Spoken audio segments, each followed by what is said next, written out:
Welcome to Maths Lesson 1. Today, we will be focusing on column addition. We are mastering column addition, specifically adding larger numbers using the carrying method. First, a prior knowledge recap. Remember our place value columns, hundreds, tens, and ones. We already know how to add numbers when the columns add up to 9 or less. Today, we'll look at what happens when a column adds up to more than 9. Let's set up a problem. We will add 148 and 75. Remember to align the digits carefully by their place value, hundreds, tens, and ones.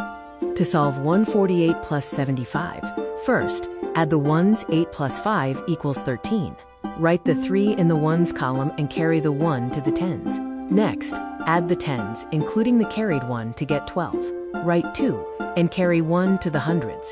Finally, add the hundreds to get 2. Our answer is 223. Now, let's try one together. 267 plus 154. Start with the ones column. 7 plus 4 equals 11. Write the 1 and carry the 1. In the tens column, we have 6 plus 5 plus 1. What is the total? To summarize, remember 3 key points. Alignment.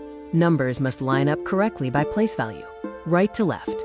Always start with the ones column. Carrying. When a column is 10 or more, move the 10 to the next column. Well done on mastering formal column addition today. Here are some problems for you to practice, divided into easy and hard difficulties. Pause the video now to solve them. Here are the answers for Lesson 1. Check your work to see how you did. Welcome to Maths Lesson 2. For Lesson 2, here are more practice problems. Choose between easy and hard difficulty levels, and pause the video to complete them. These are the answers for Lesson 2. Take a moment to review your solutions.